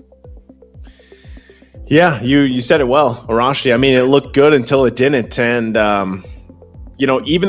even the Gushin pick, like originally when I thought that was going to go in the jungle there and it ended up going in the hands of Secret, he's got to be MVP of the game anyway. Like whether we see that or not, Secret had a hell of a game on this Gushin. We're going to take a look at the highlights here though in just a second and see, once again, a very dominant highlight reel here for Guam. I mean, it looked painful, man. This was one of the moments where they went for the trades, right? We saw the adjustment. Oh, we can't go for fights. We go for a trade and gather on the other side. But then they overstayed here, trying to and set up a dive or a play. And as a result, they got flanked. They got caught out. And we saw what Guam can do once they started to get snowballing. And this game was no different. It started with Slow Peasy. And from there, that shut down Noob Master. Afterwards, it's Secret. And we talked again and again about the importance of the trio mid rotation. And for Guam, the two members that were doing so well there was the jungle and the mid lane. And even though, in theory, right, the snowballing members from Guam are magic damage dealers that can be itemized so easily against, there wasn't a mixed damage situation for the side of New Zealand. It doesn't matter. When you're that far behind, when you have so much, when there's no control for the map and you're losing out in levels as well, they just kept going for these fights. And for the most part, unless a catastrophic mistake is made by Guam, there's no way they come out on top. And the individual skills, the individual flex we saw mechanically by the players, man, that itself already shows next level stuff from Guam. Yeah, like I said, Guam has a very distinctive playstyle, it seems, and they did this. They played this out so well. It looked like too for Chole there with the Aurora. Like there were some really good moments, where it looked like they'd be able to turn some of those fights around, even with the Frigid Glacier and the way that was all utilized. But I think if you really just break this down, Arashi, it's just they got outscaled again. I mean, anytime we're talking about a 10,000 gold difference at 10 minutes. That's quite the snowball, and it's quite a dominant lead to work around with. So, as you looked at that, it's tough to come back from that, even with a great setup potential with an Aurora. But there it is. Looks like our MVP for match number 2 is once again Secret here on that Gushin. I mean, to no one's surprise, right? Let's be real. He was just going out of control there. He was winning in the laning phase. The roams were solid, and he was able to isolate the right targets, right? He kept going for the Ling and the Harith, and that's great. But even when his team wants to go for a bit of a combo, and he saw that big implosion play being made by GI3S on the bottom side, he was able to follow up on that as well, showing again the versatility of this Gushin and how it's been so underrated, because we haven't seen it in a long time. And I think it still provided really good value even before the Sky Piercer was even in the conversation. But the fact that he was already on the Holy Crystal, man, just shows again how much gold that he was just sitting on. Because the Sky Piercer, by all means, it doesn't really cost as much as some of these like really late game items like the Holy Crystal. But the Holy Crystal is like a good 3,000 gold, so he is definitely just rolling in it. Yeah, it's and even when he picked up when Secret picked up the Sky Piercer, man, like he always had I feel like ideal moments on this Gushin to really utilize that and pop off with that, and it showed here. And I think a part of this too is just the fact that with the lineup that they had drafted around this, it worked out so well because the combination of having an implosion, which we saw work towards the end of the game there, and actually a couple different times throughout it, but the implosion, the falling star moon, and then having a pickoff where you can utilize the Ruby to get the IMFendeds off is getting all of them clumped up together the best they can. Because remember, when that Terizla is locked in for the penalty zone, you know that they're going to want to fight there, because think about it. There's a penalty zone, there's a Tempest of Blades, there's a Zaman Force. So what that game plan says from New Zealand is, we want to fight right here. Right. Now, that's the perfect example from Guam, is to be like, well, all right, if you actually want to fight us, then that's okay, because we'll just implosion, falling star moon into all of that. And then, I mean, anytime you think about it with a Gushin, everybody clumped up, and the burst potential that we saw with the Sky Piercer especially, it gives them the favor of fighting around the lineup that we saw from New Zealand. And I'll say, like, I like New Zealand's lineup here. It was just a little bit I only questioned it when we got through towards the end of that phase where they picked up the Florin, like, to round out the first phase. If I remember right, it was like the third pick. And I'm just not sure if they needed to pick up Florin right away for that. And then the Aurora. I feel like the Aurora was useful in this lineup, in this team fight they had. But again, anytime you pick up a Ling, Arashi, you know this very well in your region that loves to pick up Ling. Like, man, even with the changes, like, Ling still needs the support of the world to help you have a good game. Like, you need your buff, you need that purple buff, you need, even to an extent, the orange buff, and you need to be able to rotate around the map with, you know, a sense of security almost. And unfortunately, that didn't work for New Zealand. Like, that, they weren't able to do that. I think I would agree with that, your suggestion, Nicey, to go for the Angela, right? Because then it also gives, aside from just the healing, of course, it also gives you a way to catch someone. I think our whole discussion earlier was about they have damage, but there's no way they're going to use a penalty zone on one guy to try and get the extra damage addition with the focusing mark and the war cry to on one person. So they didn't really have any tools to try and do so. And what makes it so layered from Guam, that's so devastating for New Zealand, is that if we saw the Ling, right, in the mid game when he was caught with that spectacular play by Secret, he was alone and he was able to avoid all those crowd control tools to try and get out. But then Secret got him, right? So the fact that there was an assassin in the game from Guam out of nowhere, right, in the mid lane, makes it so that everyone are now extra concerned. Okay, we have to stick together to avoid letting the Gushin just go for an easy kill. But then you get together, that's where the implosion happens. That's where this falling star moon happens as well. So they were planning on being the ones with the assassin, the ones that are threatening the members of Guam to stick together. But considering the fact that Guam was just doing so much better, the fact that they had Esmeralda that was just bullying the Ling so early on, it kind of turned the tides on them, right? They're the ones that have to stick together. Guam were the ones that can go all across the map whenever they want. And because they know that worst case scenario, they can buy enough time and the rest of the team can cut off the escape route for New Zealand. And we saw that happen again and again. So it's just like, you know, when you're playing rock, paper, scissors and you're trying to predict what your opponent's going to do, it just seems like Guam has predicted multiple times, whereas New Zealand, they're still on like only the first one or two times, which is why the adaptations, the adjustments and movements in the game, it just seems a lot more calculated for Guam. It's like they've done the calculations and they know exactly in what situation, where should they put their focus on. And that just leads to great performances like we saw earlier. Even when they were comboed, they didn't seem to fluster and immediately go on the run. They're like, okay, no, we've calculated this. We're 10K gold ahead. We'll take a glacier, right? We'll take something. Yeah. But, you know, in the end, we know that we have what it takes to win it out. And I like the fact that despite being a newer, younger region, they had the guts there to just go for the end, even though technically they gave up 2 shutdowns. It kind of got kind of close, but they still went for the end there, even though it looked kind of close. I like the fact that they dared to do so. It's a good point because I don't know.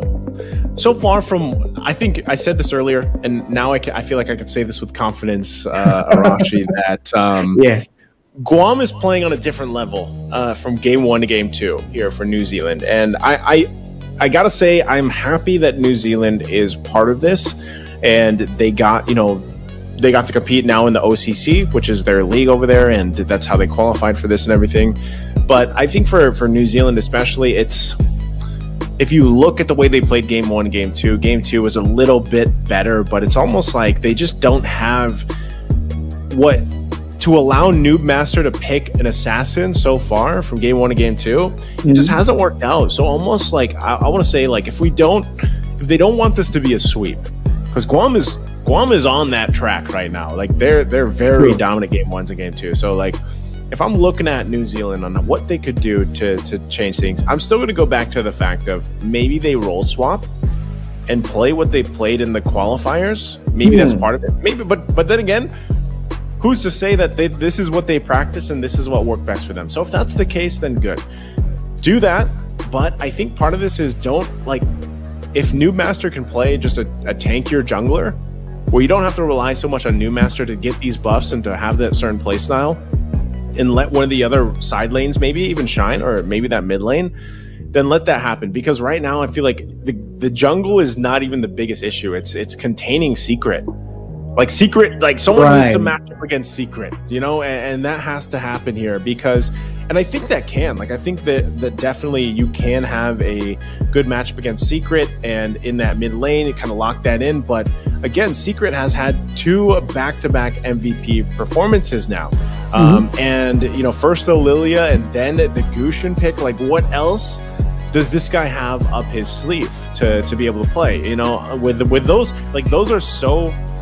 I mean, when someone pulls out a mid Gushin, like, all right, this guy has mechanical skill. If he's going to play in the mid lane and the way that Secret played that mid lane Gushin, he's got that mechanical skill. So what more can he bring to the mid lane? So I feel like for New Zealand, as we jump into the draft here for game number 3, lock in that mid lane. And it doesn't mean you have to win the lane. Like I believe it was Chalui that played it the last 2 games, like mid lane.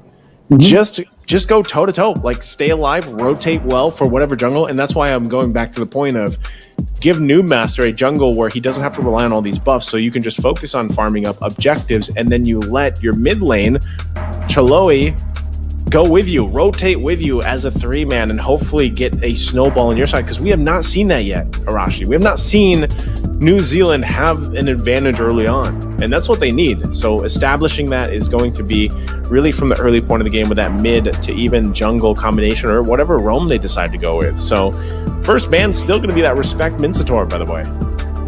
Yeah, it must be that good in the hands of New Zealand for Guam to respect it so much. New Zealand, though, will be banning away the Harith, but yeah, I'm expecting them to take your advice nicely, right? They want to go aggressive. Then even if they want to go for an assassin in the jungle, I like the boldness to bring it out, but you need to know what allows that pick to thrive, right? If you go for an assassin in the jungle, but then you don't really win out in the roamer mid lane duel in the mid lane to try and secure earlier rotations to help your jungle out, then things get difficult, right? So if they can't really have the kind of synergy, the kind of tried and true game plan, they don't like experience maybe to deal with multiple different kinds of approaches from Guam, then maybe they can also go with some picks that are a bit more independent.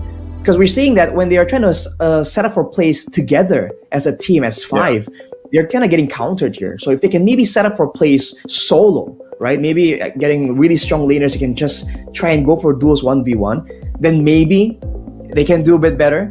But at this point, we're just naming possibilities. But for New Zealand, though, I think they're really respecting this 5-man collision against Guam. So that's why the Faramis hasn't been let go at all this match.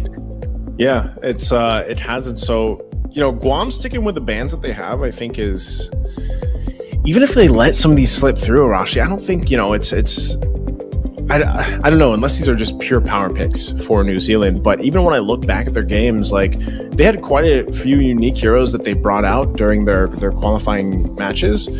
But so for this, they still go with these similar bans, and I think it's more so Guam just being very confident in whatever lineup that they actually pick up. And it's more so, like I said, New Zealand, you want to focus on what can they change going to this. And so even as they get through this last ban, I think it's Guam's going to take whatever they want for that first pick. Exborg was still a good choice because of what happened in the game 1. But for New Zealand, when they get those 2 picks, Louis Yi is still open. I feel like that could, unless again, Louis Yi has changed a little bit because of the cooldown for diversion and everything. But, for New Zealand, I'd love to see them hold it together versus in the mid lane against Secret here. So, but you do have also to take note, you have some substitutes going on here for both the teams. Ooh. So Secret and Zugato Zen have swapped with Giyu and Akuma. So this isn't going to be Secret in the mid lane. So I'm wondering, as they switch this, it's good to get those reps in for the substitutes here as well. So I'm wondering if this is just going to be the same layout, if you will, for Guam and same playstyle. That's surprising, though, the fact that out of nowhere here they pulled out a swap. Because Nicer, you were talking about New Zealand, like maybe swapping out the roster kind of when it comes to roles and all that. But Guam here with an absolute curveball. They secured the Fredrin, so clear speed, ganks in the early game, all still solid, still pretty flexible. I don't think we've seen it flex back, in EXP lane just yet. Now for New Zealand, very early lane pick. They are set and they're set to try and make this work. And now with the Lo Yi, we talked about the mid prio being an issue. Maybe the Lo Yi can be a solution, but showing it so early here, I think it's very risky. Guam can maybe go for something of a counter already. They have a chance to maybe pick up the Angela to try and deny that away. We'll have to see, man. I think this is a very risky move from New Zealand. I'm just wondering too, and this just popped in my head while we wait for these next picks. I wonder what server they're playing on. Like, I actually don't know anyone from New Zealand or Guam, or like have played with anyone from the Oceania region for MLBB. So I wonder where that server is located. But I'm just thinking about here as we wait for those next two picks. But yeah, I agree with you, Arashi. Ling picked up first phase like this is quite the statement from New Zealand, and for Guam, they're gonna lock in the Novaria plus the Ruby. So it's almost it's still a problem, I feel like, for New Zealand to deal with. Can you match up against a Fredrin? Like, you already locked in your Ling, so you already went that route. You already chose this. You already chose to wake up with some violence in your favor. Your match point. This match, by the way, is the deciding match to go to WEC. So if Guam plays like they've been playing with the substitutes that they even have here, and they cap this out in a sweep, they will move forward to the WEC. So for New Zealand, this is a confident statement. Like, this is saying, you know what, we know what we're facing, but we're still going to pick up the Ling. And I did say that if they wanted to pick up that Lo Yi, gives you good damage in the mid lane, and then with this is Leslie picked up. I don't know. How do you feel about the Leslie Arashi? Because even with some of the new items, right? I mean, some of the new items are great on the Leslie, I feel like. So what are you thinking about this? I'm already going to say it. This is a big damn first phase from New Zealand, man. Can you imagine they've been hiding their true power for the first two games? They're just that confident. It would be cool. I'm just saying, it would make an amazing storyline. But the Leslie, wow. Against this composition, I don't see anyone that's kind of hard countered by the Leslie just yet. With the new items, and even before the new items, in some situations, you do feel like there's some potential for this Leslie. But right here, followed up by the Lo Yi and Ling, I'm still struggling to try and see the vision, right? See how this is supposed to kind of like fit into each other when it comes to a full-blown composition. So we'll have to see. I think it's a bit too risky as well because they haven't seen the lane opponent coming in from Guam. If out of nowhere something aggressive comes up, something that's not a Claude, because usually Leslie counters Claude, then this Leslie might be in trouble, man. I'm sorry, Rashi. This game, I'm gonna have to stand up for.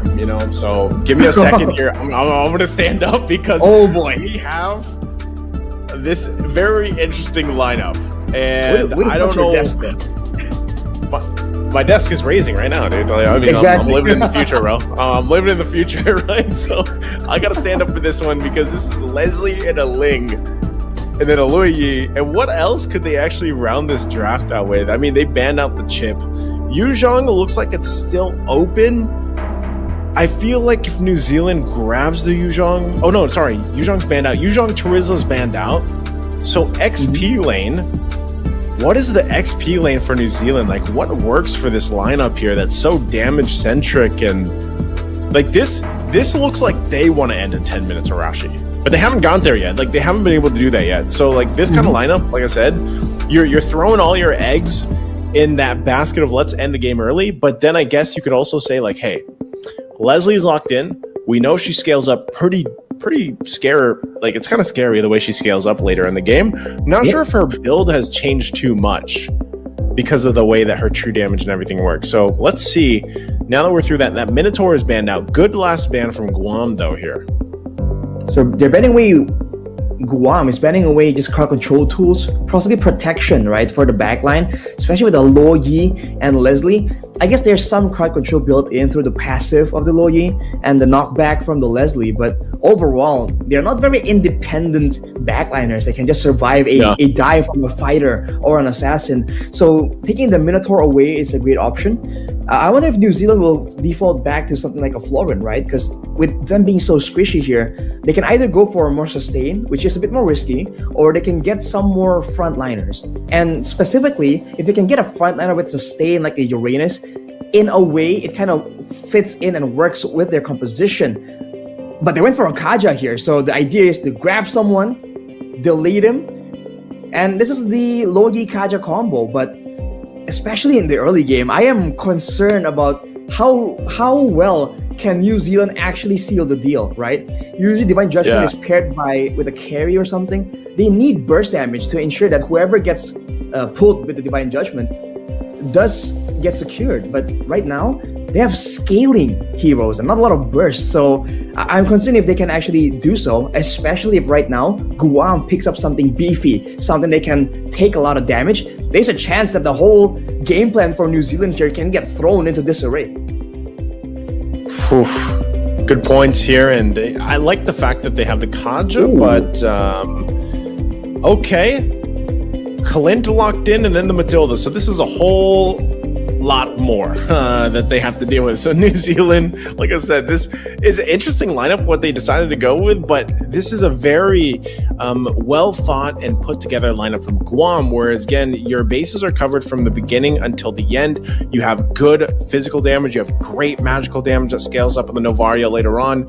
We haven't seen this just yet too much, but when Novaria does come through, we have to keep an eye on the items that are picked up, the build path, because we talked about this before. Wishing Lantern, one of the items here for the mages right now, is unreal on Novaria. Like it procs on 800% damage, I believe it is 800 damage, and then it's 10% current HP, something like that. And that's easy to do on a Novaria, and you're just doing it from the back. You know, you're just sieging on forward, and so that, and then coupled with the fact that you have quite a bit of burst damage potential with a Clint, especially if he snowballs, is scary here. So the last pick wasn't Arlott. Arlott is going to be the one that locks in. So Noob Master's still going to be on that Ling, and yeah, we have things falling in place, Rashi. It's just aggression, man. More damage, more crowd control. I like the idea. We can't really stave off their aggression. The best defense is a good offense. It's something we've seen again and again.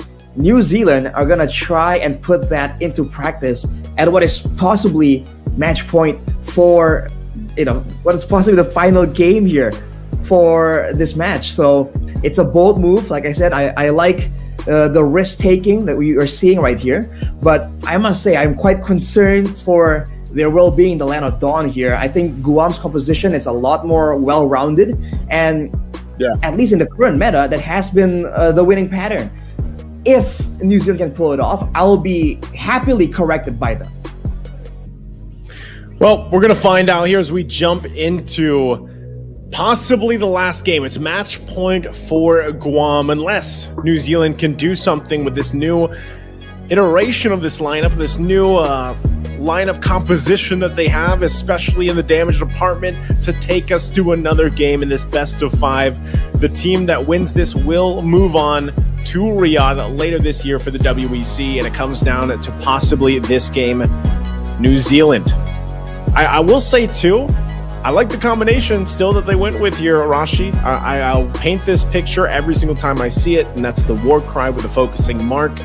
That's a lot of extra damage they can play around with, but Noob Master, the biggest thing for him is to be able to secure these buffs, because you can already see JI3S, roaming around, trying to cause some havoc, and this will just get worse later on. So he's going to have to rely on Chalui to help him out for Noob Master this time around. And Matilda is notorious for just being a lot more aggressive, a lot more troublesome in the early game. When it comes to the Litho, though, it does seem like Guam will have a bit of an advantage. And you have to keep in mind, this is a combination of factors here. New Zealand with their aggressive style, and also Guam with a substitution on 2 roles. 1 role is already quite concerning. 2 roles, we'll have to wait and see. But still easy, immediately going with that aggressive style yet again. Ooh, again, Slopezi goes in with the Praetor's Wrath. That's going to be the kill already. First blood for JI3S. Guam very decisive on going forward for that first blood. Man, Mathilda with the Quantum Charge, you have a bit more damage, your sustainability, and the movement speed that you require to get more wisps. Right there, New Zealand just felt that aggression. And again, without anyone that's beefy enough to really walk in the front, when it comes to information, they're going to be at the back foot. But look at Kai getting jumped on. Oh, Tempest of Blades going to be used. New Master, can he get the kill? He can, but he can't escape the turret. I don't think that's going to be worth it at all, because now also they trade the objective. New Master, very tough situation there in the bottom side. Okay, Slopezi will go ahead, and that's turtle secured now. And look at the moves immediately towards Chloe. And they secure the kill as well. And immediately straight for the purple buff even. Guam, with changes, they seem to be just falling back into the same groove. New Master getting bullied once more.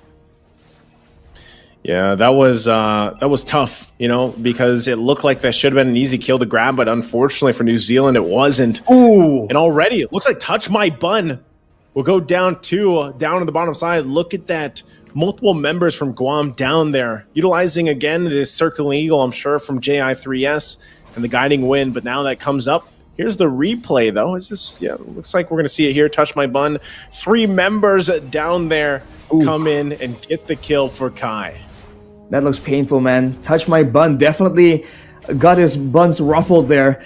On the Leslie, though, this is what you have to expect. And there's no real outplay potential there, considering that for Guam, they have a good mix of mobility and sustainability. So even if they want to go aggressive and go for dives just like that, with the Mathilda in Tau, they can actually have a lot more success compared to Noob Master, who's forced to trade 1-for-1. But look at Chloe going for a play.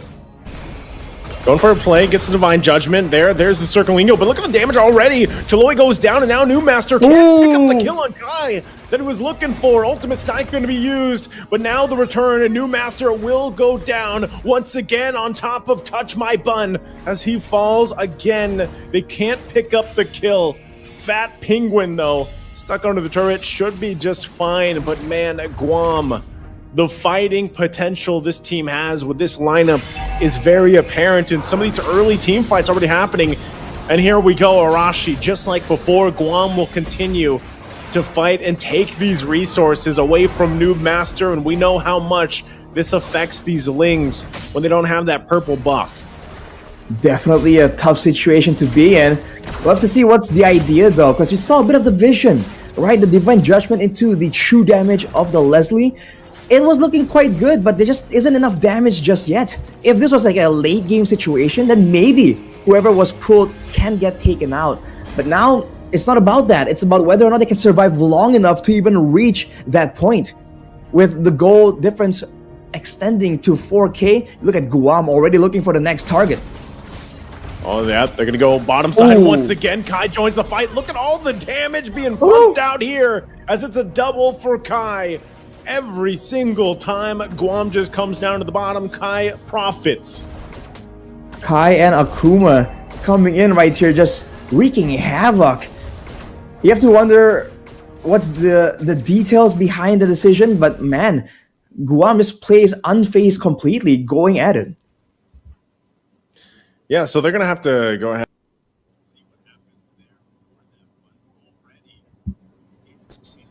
A good start. Great start for Guam. This is a massive finish with the jump back in, hopefully. But either thing is very risky. It's already and when you're thinking about this lineup that New Zealand has, when they're playing against this lead that's set, it's a very expensive lineup for New Zealand. And you're already seeing what New Master has to deal with. So I think at this point, it's I don't know. I don't know how they're going to buy some time, because so far when you're seeing this, like this early on, there are not any crazy plays or anything like that. They're also just playing around the fact that Guam has a Matilda. Even with the subs that came in, they're still looking as dominant as ever. That's the surprising part, because I thought we were going to see a bit more of a dip, an adjustment period maybe. That's usually what happens when two new players come into the roster. mid-game, right? That you've played two games in the match with different people, and then you replace two of them. It usually doesn't really look that smooth, but that's just the way it is with Guam right now. And we talked about the individual laning, right? And for Guam, they're just winning out individually, right, in these small skirmishes that macro-wise, you're not even seeing New Zealand get a lot of opportunities to try and go for that big diversion play along with the Kaja. For the most part, Kaja is forced to show himself around the Land of Dawn just because the laners are just being pressured so much more than they were expecting. Oh man, as we jump back in, pressure or not, like look at this, right? 7,000 gold ahead nearly already for Guam at 7.5 minutes in. This is a tough area to be in if you're New Zealand or any team out there that is facing this kind of disparity in terms of gold this early on in the game. So, with that, they also lost that third turtle. So what this means for New Zealand is that once they even have that Lord come up, they're not going to be in a situation to really fight. This happened earlier, it looks like. This was about the 6-minute mark. You can see them fighting even under the turret. And now, once again, this is another fight that broke out earlier on in the mid lane, forcing them further back, and a shot from Giyu as some of the team fights that we missed when we had to cut to us and back to the game. And this was that third turtle that was secured there. So again, you see how Guam just asserts themselves on this part of the map from New Zealand. And the fact that Guam has the Novaria, it also reveals the whole roster of New Zealand just so often. That's before talking about the poke damage. The fact that the Loyi kind of gets denied, always getting spotted by the Novaria, always getting shoved in by the Novaria, one of the faster clears in the game of all the heroes. So Guam just winning based on pressure, and even when it comes down to solo execution, they're just doing better. And GI3S with the Genius one, what? Going for even more snowball, even more damage on this Mathilda. Technically, building magical damage increases the shielding as well, so it's not even that bad of an item. Yep, it works, in essence, especially when you have this kind of lead that you can work around with if you're Guam. A lot of this is going to work. And now, once again, in trouble, taken out in an instant. New Master falls in the mid lane right before the Lord comes up. So that is going to be Guam just taking the Lord now. I feel like at this point, New Zealand very demoralized in what's happening here throughout this game. I mean, throughout the series, it's been from game 1 to now game 3. Slopezi will go ahead and secure this Lord for Guam as they get ready to go ahead and assault the base already of New Zealand. We'll see if they can hold on, though, to kind of extend this game out. You can see Guam, they're just playing so confidently. You saw Kai, 6-1 Clint. I know he's fed, but against a Lim, against a Kaja, against a Loyi Kaja in particular, that combo, he walked into the enemy jungle just to get a bit of extra farm. That's just how confident, how much more, mentally advantageous Guam is right now. Looking at the items here, Giyu, with the Enchanted Talisman, is he going straight for a Holy Crystal? Looking at the components, that seems to be what it is. As Noob Master is trying to itemize for the Sky Piercer to try and finally secure some kills, but now Guam goes for the base. Cool. You're going to go right into the base. They go, fighting it, circling you. We're going to find multiple members. Just blown up in an instant. Kai, though, again, will get the double, and Giyu as well. You saw the damage. Doesn't even have the Holy Crystal just yet, unless he just built it now. But, man, New Zealand deleted in the team fight in the base, and now Lord just making his way there to the top side. This very well could be it as Guam gets ready. That's a flicker from Fat Penguin, and I don't think they're going to be able to do anything more. Clearing the waves out, working on the base here, and Guam will take a game 1, 2, and 3 in a decisive manner under the 11-minute mark as they will move on to the WEC in Riyadh later this year. Two teams with big aspirations, but unfortunately, today there can only be one. And considering the performance, man, it just has to be Guam. Looking at the way they were able to outmatch when it comes to mechanics, when it comes to the macro game, it was a nice try from New Zealand, but unfortunately for them, they just have to catch up even more. It's back to the drawing board, back to the chase to be the best for the next opportunity. Yeah, wow. They will. They'll have to, Arashi. I mean, I don't know. I'm watching the OCC Australia when New Zealand was going through that. I did not expect there to be that much of a difference, like this wide of a difference between them and Guam. But as we take a look at the highlights here for game number 3, it's every single game. Game of 1 to 3 was a highlight reel for Guam. For New Zealand, like they just made too many mistakes, and this was one of them. New Master going in for what should be a sure kill, not able to get it, and then dies to the turret there. That's just tough to start on the foot of a Ling. And even looking at how they were positioning New Zealand, a bit too confident. I guess they were really banking on being the aggressors, but look at the rotations coming in from Guam. Always there faster than their opposition. And occasionally you can see that members from New Zealand just get left behind. They get cut off from their safe zones again and again. And it's just a difficult situation to be in. It seems like even from the drafting phase, right? Like Guam just had a proper game plan all the way from the beginning to the mid game to the late game. And even when there are several setbacks for their team, they just had their focus still on the main objective, on the way they want to end that game. Whereas for New Zealand, you can see that especially towards that mid game where the snowballs have begun for the members of Guam, they were just in disarray. And this was a painful sight to see, man. Noob Master on a Ling that's not allowed to do anything at all. He just got locked down from full HP to no HP. And like we said, with the gold disparity so drastic, they just go at it purely with brute force and they still come out on top. And it's Guam, man. Yep. Very impressive showing all throughout. Arashi here from Guam, and MVP for this game is going to be JL3S. Man, that's an L. I was thinking it was an I the whole time in game because I think it is just like the lowercase L. Yeah. But it's JL3S getting that MVP, and we saw just how good of a player, for sets. We saw the Tigre earlier, and we saw this, and it just really goes to show that every single one of their players for Guam, whether they're subs or not, also. As we saw some of the subs step in, Jiu and Akuma, they're dominant. Like their play style is still the same. The identity, the way that they played was just on point.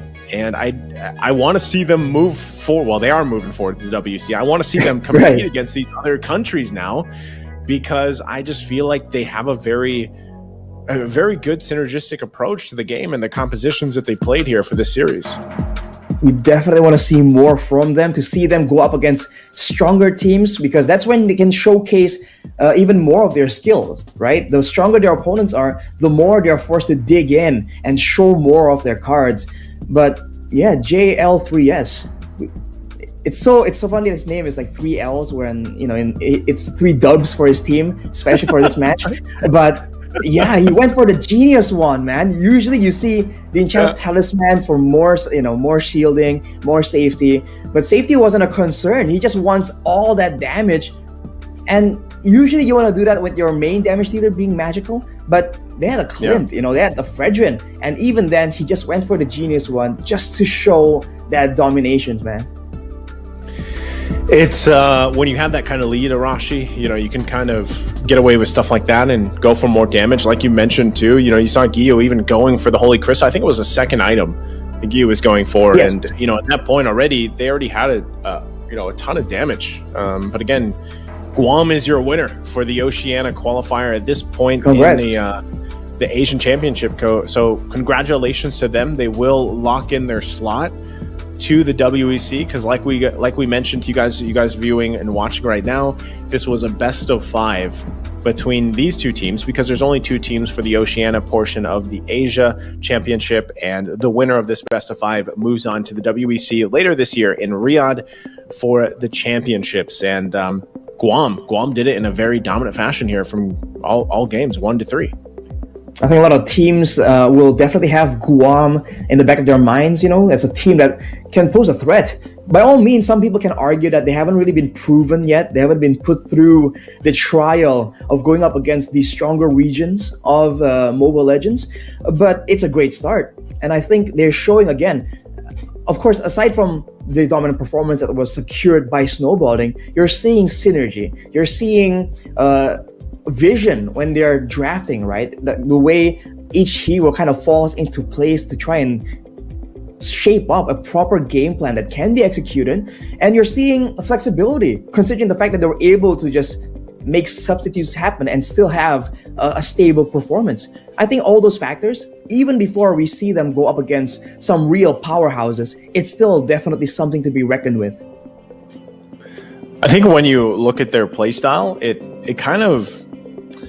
fits in really well with what we're used to seeing, like at least in Asia. You know what I mean? Like Guam they're relatively new, I would say, like for a lot of people to see for the first time. And so far, it looks like that they can hang with some of the best teams out here in countries out here for Asia. So, I think overall, I would love to hear how they prepared for this and maybe some of the experience that they had too, because I know we'll have an interview in just a little bit. It looks like it's going to be JL3S. So once they're ready, we're going to ask some questions here because that's what I want to know. Like Guam, I don't even know that much about Guam. So, to see them play like this is it's a very good thing, number one, to see exactly.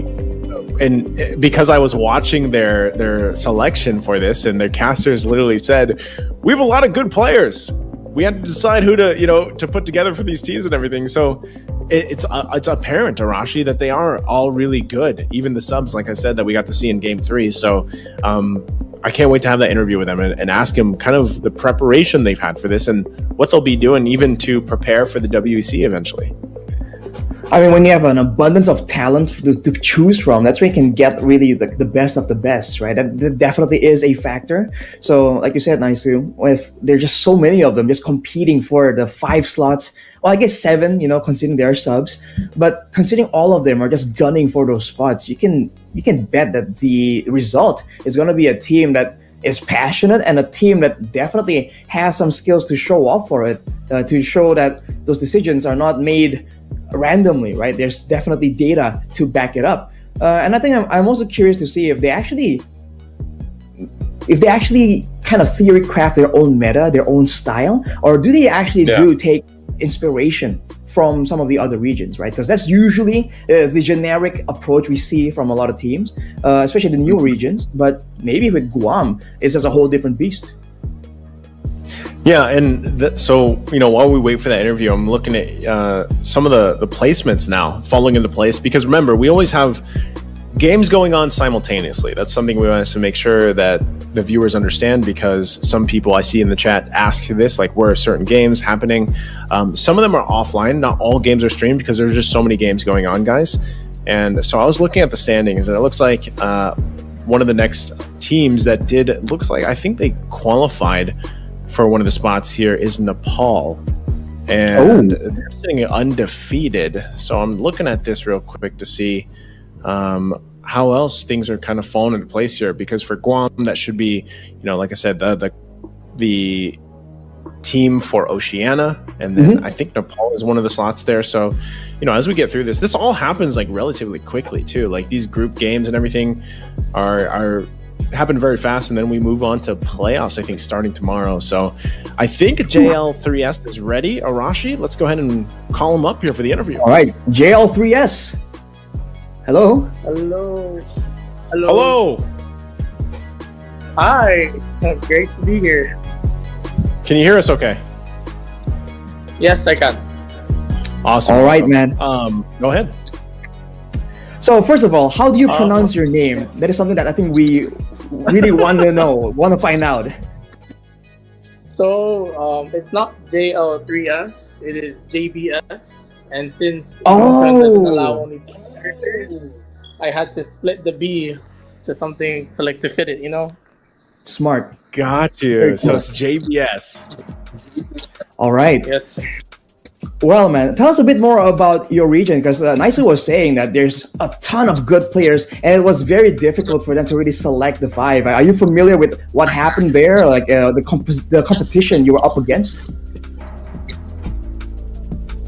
First things first, before I say anything else, I'd like to say good game to the New Zealand team. We've been stressing for this tournament for so long.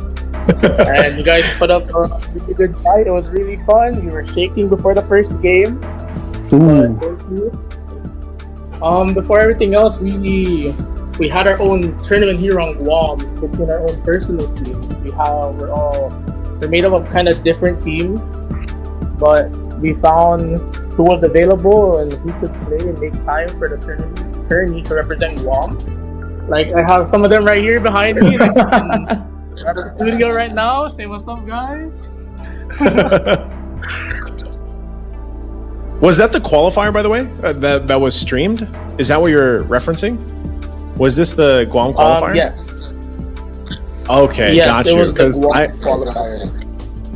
Yeah, I was watching that, and I heard the caster say, like, there's just so many good players out here in Guam, and they had to have that tournament to select on exactly who was going to play. And you guys are outstanding. Like, I mean, to see those 3 games and very dominant games for you guys, so you should be very proud of that, because it was, again, for a lot of viewers that would be tuning into this, it's their first time to see you guys play. So very interesting to see. And I have to ask as well, JBS, how do you guys prepare for the next part, right? Which is WEC later this year. You have plenty of time, until then to practice. But do you guys have are there certain plans in place to prepare for the WEC? Well, of course, we're gonna do some scouting, watch all the other teams, see what type of play style they have, and then our coaches and analysts will try to help us formulate the right plan. Our team is pretty well versed in a lot of roles and different play styles, so I think we have a fighting chance. All right. Awesome. I mean, that's what we were a bit curious about. In the middle of that match, you went for a substitution. So you want to share a bit of what was going on there? Or do you just want to give some experience and considering there's a room for experimentation? Was that the idea, or what was it? Yeah. For the first 2 matches, we tried to do our best lineup, try to secure. And then for the third one, we wanted to see how well a different lineup with Giyu and Akuma would be like, since yeah. But it was still, they knew what to do. We had a game plan. And yes, that's all I can really say. Okay. Well, I mean, great talking to you, JBS. Unfortunately, I think we have to end the interview quite soon. But last statement from you here. What do you want to say to all your supporters from Guam? Because definitely there's a big, massive push behind you for your success. What do you want to say to them? I'd like to thank all the people who helped scrim with us and made us be better. Our commissioner, our coaches, the players, the parents who drove the people to the practices, and all of our sponsors. Thank you very much. A massive weight has been lifted now that we qualified, and we're excited to move on to the next step. All right. Thank you so much, JBS. I think we'll have to end you right there. Can I add on? The enchanted talisman. I swapped it because I went for mana boots instead. I see. All right. Well, definitely taking notes from you right there, bro. But yes, thank you very much for your time, man. Best of luck. Congratulations on the victory. Looking forward to see more of Guam in Mobile Legends.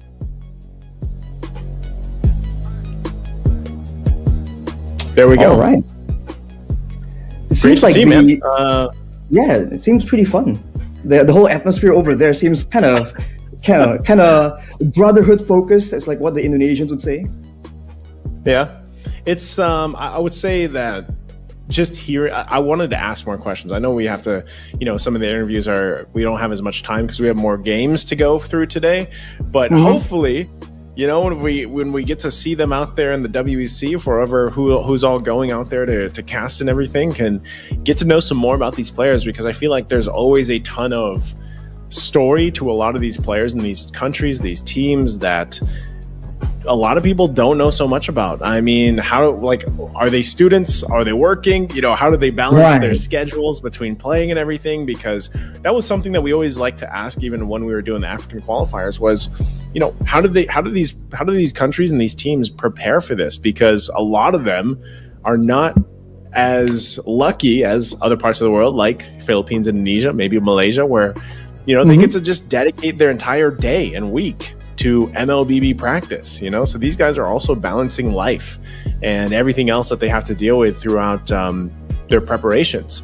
So that's why the next thing is like, you know, what is it? They have some months time to basically get to the WEC, but it's great to see them. And I can't wait to see Guam perform there on the world stage.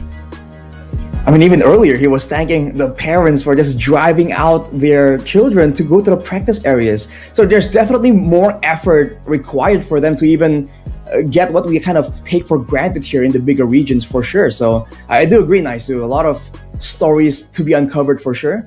But I think, unfortunately, that'll be it for this match. We're going to have to go straight to a break because, like you mentioned, Naisu, there's still more matches to come. And so we're not even through half of it just yet. I think we're just about passing that halfway mark. So don't go anywhere, guys. Ladies and gentlemen, back at home. We'll be right back after this break for the next big match.